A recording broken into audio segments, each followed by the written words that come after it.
You're tuning into Black and White Sports on YouTube. The no-holds-barred truth on sports. The main event starts now. All right, Black and White Sports supporters. Well, we're going to talk about Caitlin Clark again. We're getting close. Getting real close to that WNBA debut. I still can't believe that sentence is popping out of my hole, but it is. And a lot of people are fired up for it, and I think rightfully so. And we've got some interesting comparisons being drawn to Caitlin Clark and what her impact could be like. I have particular interest in one of these comparisons because I was a huge Larry Bird fan growing up. And Charles Barkley, Larry Bird were my two favorite players. So that's interesting. Then we've also got a little information about the fact that, oh my goodness, because of Alex Stein and Brittany Griner, they still think he was coming after Brittany Griner. That's the dumbest thing I've ever heard of in my entire life. He simply was trying to ask her some questions the mainstream media was too afraid to ask. Nonetheless, Caitlin Clark is getting a major security detail, at least at the start of her WNBA career. Before we jump into that, let's check this out. Her first trading card sold, and it grabbed 10,000 big ones, guys. That's right. Caitlin Clark is now taking over the sports memorabilia industry. After dominating college basketball for the last couple of years, she was taken first overall in the WNBA draft. Now her first professional card as part of Panini's. Is that right? Panini's? 2024 Instant WNBA Draft Night Series sold for $10,000 according to Darren Ravel. Interesting. Quote, the Clark Blue Viper 1-of-1 auto ranks as the sixth most expensive recorded sale of a card for the Iowa superstar. It was sold in a Dutch auction format, which the price dropping every 5 minutes until the product sells out.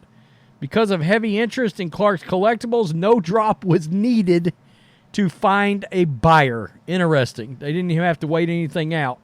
In addition to a 101 10,000, Panini also sold other variations of Clark's cards, ranging from a base card, which was priced at $9.99, to a non-autographed variant of a Blue Viper 1-of-1, which sold within minutes for $3,000. Interesting. That's interesting. I don't know. I saw an advertisement for that brand of card, and I know they've been around forever. I used to be a huge baseball card and football card collector. We're talking 20 years ago.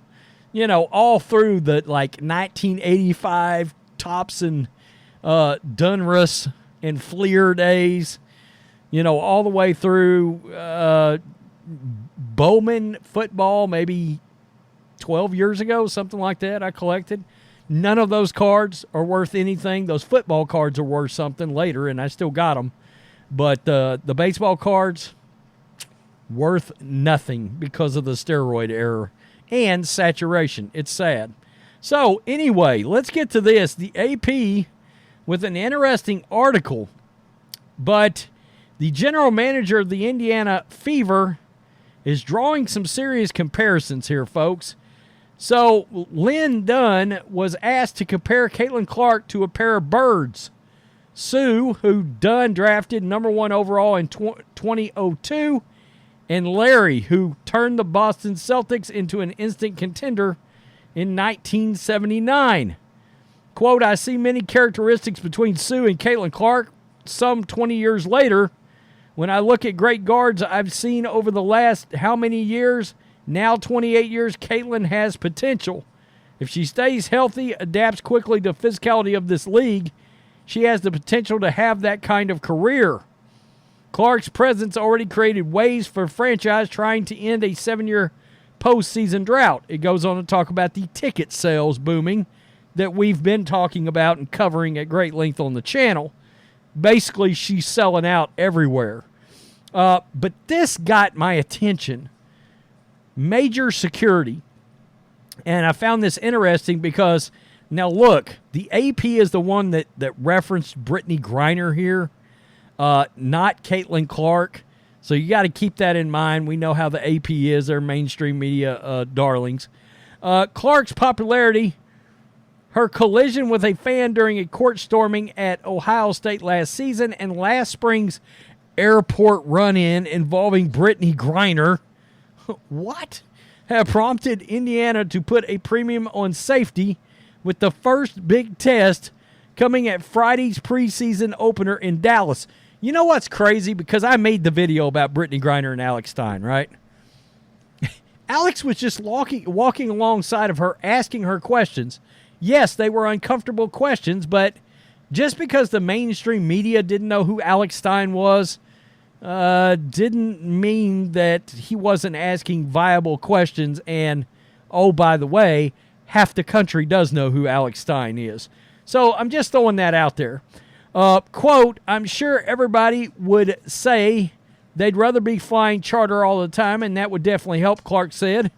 But I think the Fever organization has done a really good job of getting ahead of things.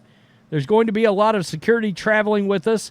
There will be certain plans of how we're going to navigate through airports. It's not just for us. It's for everybody in the WNBA. Everybody has to navigate it. I guess my point I'm getting to is, could I see Caitlin Clark drawing a massive crowd? Yes. Did Brittany Griner have a massive crowd around her? Nope. She was walking through there, and literally nobody cared that she was there. And Alex was only there to ask her questions the mainstream media wouldn't ask her about being locked up in Russia. So, I mean, it's ridiculous. They would go on to say here, Coach Christy Sides already detected how Clark's trademark logo three-pointers will help Indiana space the floor, and teammates have raved about Clark's nifty, crisp passes. We covered that earlier. The combination has some outside of the organization projecting a championship run. Inside Gamebridge Fieldhouse, though, the expectations are more grounded. Like Lynn said, the idea of winning a championship right away, let's be realistic, Side said. When you talk to players, they're always thinking about, we can win today, we can win every day. Our main goal is we want to make the playoffs. That's our main goal.